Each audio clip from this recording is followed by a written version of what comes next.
তোজস moms কিচেনে আপনাদের সবাইকে স্বাগত। রাতের ডিনারে বা দুপুরে ভাত বা রুটির সাথে কিন্তু আমরা এইভাবে মাছের ডিমের কিন্তু চচ্চড়ি করে নিতে পারি। কিভাবে চচ্চড়িটা করছি, মাছের ডিমের অনেক রেসিপি কিন্তু আমরা করে থাকি, ডিমের বড়া, ডিমের কষা।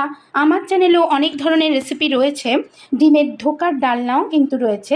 আজকে করব চচ্চড়ি। প্রথমেই দেখুন মাছের ডিমটাকে পরিষ্কার করে ধুয়ে রেখেছি। এর জন্য কি কি লাগছে একবার দেখিয়ে দিই। দেখুন, প্রথমেই ডুমো করে কেটে রেখেছি আলু, কুচানো পেঁয়াজ কুচানোটা একভাবে কিন্তু পেঁয়াজটা দেখুন কুচিয়ে রেখেছি। আবার পেঁয়াজটা যেরকম আমরা ঠিক চিলি চিকেনের যেরকমভাবে পেঁয়াজ কুচানো হয় সেরকমভাবেও কিন্তু আমরা ডুমো করে পেঁয়াজ কুচিয়ে রেখেছি। টমেটো স্লাইস করে রেখেছি। ক্যাপসিকামটা গ্রিন বা রেড যে কোনো ক্যাপসিকাম দিতে পারেন। আবার যদি না চান ঠিক ক্যাপসিকামটা অফ করেও দিতে পারেন। ক্যাপসিকামও কিন্তু ডুমো করে কেটে নিয়েছি। ধনেপাতা কুচানো লাগবে, আর লাগবে আদা, রসুন আর কাঁচা লঙ্কা। এইটাকে আমি একটু থেতে নেব, হামানদিস্তাও থেতে নিতে পারেন, আপনারা পেস্ট করেও নিতে পারেন।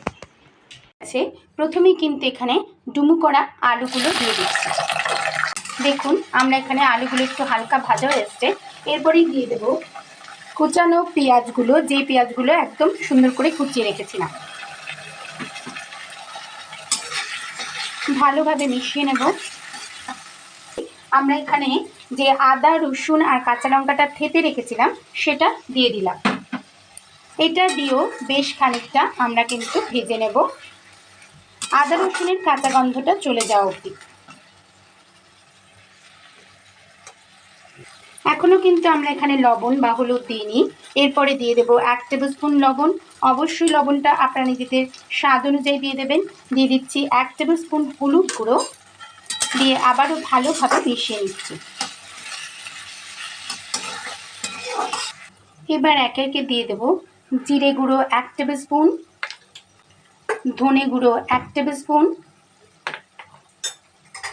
কাশ্মীরি লঙ্কার গুঁড়ো 1/2 টেবিল স্পুন, সুন্দর কালার হওয়ার জন্য। আপনারা এখানে কিন্তু লাল লঙ্কার যে ঝাল লঙ্কার গুঁড়ো সেটাও ইউজ করতে পারেন। এটাও আবার ভালোভাবে কষিয়ে নেব। অবশ্যই গ্যাসের ফ্লেমটা কিন্তু একদম লোতে করেই আমাদের কষিয়ে নিতে হবে। এর মধ্যে এবার দিয়ে দেবো যে টমেটোগুলো কুচিয়ে রেখেছিলাম, একটা গোটা টমেটো, সেটা দিয়ে দিচ্ছি। টমেটোটা দেখুন হাফ গলে এসছে সুন্দরভাবে। এইবার মাঝখানটা একটু জাস্ট ফাঁকা করে দিয়ে যেই ডিমটা রেখেছিলাম, মাছের ডিমটা দেখুন, সেই ডিমটা কিন্তু এবার দিয়ে দিলাম। আমি কিন্তু ডিমটা এখনো ভাঙিনি। ডিমটা এরকমভাবে দিয়ে আমরা চাপা ঢাকা দিয়ে দেব।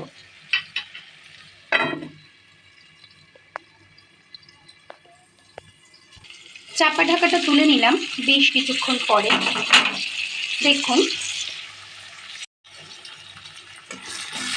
একটা পোর্শন কিন্তু ডিমের এরকমভাবে হয়েছে। আমরা ঠিক উল্টে দিলাম। ঠিক এই পোর্শনটাও কিন্তু ডিমের হয়ে যেতে যেতেই আমরা সব ভাগ করে নিচ্ছি।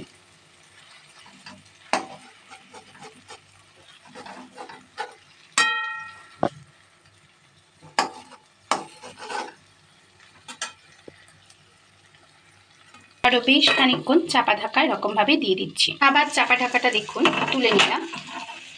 আমাদের ডিমটা কিন্তু দুটো পোর্শনই বেশ সুন্দর সিদ্ধ হয়ে গেছে দেখুন। এবার আস্তে আস্তে ডিমেরটা কিন্তু ঝুড়ি বানিয়ে নেব, বা ডিমটা এরকমভাবে ভেঙে নেব।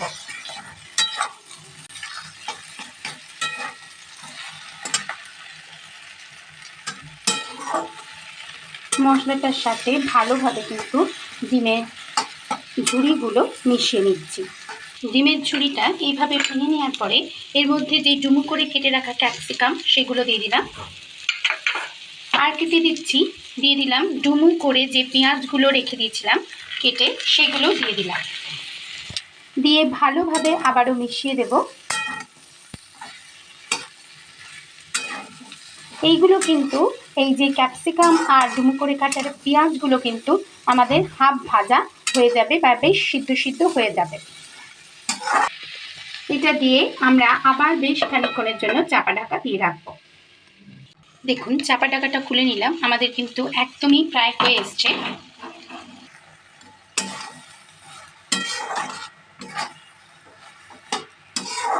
ডিমের ঝুড়ি বা চচ্চড়ি কিন্তু একদম খুব সুন্দর হয়ে এসছে দেখুন। এরপরই আমরা এখানে দিয়ে দেব কুচানো কাঁচা লঙ্কা। অবশ্যই ঝালটা আপনারা নিজেদের স্বাদ অনুযায়ী দিয়ে দেবেন। আমি এখানে প্রায় ৩-৪টে কাঁচা পাকা লঙ্কা দিয়ে দিলাম, আর দিয়ে দিচ্ছি ধনেপাতা কুচানো। ধনেপাতা কুচানো দিলে ভীষণই সুন্দর টেস্ট এবং গন্ধ কিন্তু দুটোই খুব সুন্দর আসবে। একদম শেষে আমরা দিয়ে দেব বেশ খানিকটা সর্ষের তেল ওপর থেকে ছড়িয়ে। ব্যাস, মাছের ডিমের চচ্চড়ি কিন্তু আমাদের একদম রেডি হয়ে গেল। এবার বেশ খানিকক্ষণ চাপা ঢাকা দিয়ে আমরা কিন্তু এটাকে সার্ভ করে দেব। একদম রেডি হয়ে গেছে কিন্তু মাছের চচ্চড়ি। মাছের ডিমের চচ্চড়ি কিন্তু খেতে ভীষণই টেস্টি লাগবে। একবার এইভাবে অবশ্যই বানিয়ে নিতে পারেন। এটি ভাত বা রুটির সাথে খেতে কিন্তু খুবই টেস্টি লাগবে। অনেকভাবেই কিন্তু আমরা মাছের ডিমের এই রেসিপিগুলো করে থাকি, কিন্তু এই চচ্চড়িটা একবার করে দেখবেন। এটা ভাত বা রুটির সাথে খেতে কিন্তু অপূর্ব লাগবে এবং খুব কম সময়ের মধ্যেই কিন্তু এটা করে নেওয়া যাবে। কেমন লাগলো রেসিপিটা অবশ্যই একবার কমেন্টের মাধ্যমে জানাবেন। ভালো লাগলে লাইক বা শেয়ার করার অনুরোধ রাখলো, এবং পাশে থাকা বেল আইকনটি অবশ্যই প্রেস করে দিলে আমার সমস্ত রেসিপির নোটিফিকেশান আপনাদের কাছে সর্বপ্রথম যাবে। আজকে এই পর্যন্তই। আবার চলে আসবো ভিন্ন স্বাদের নতুন নতুন রেসিপি নিয়ে আপনাদের সাথে শেয়ার করতে। সবাই ভালো থাকবেন, সুস্থ থাকবেন। ধন্যবাদ।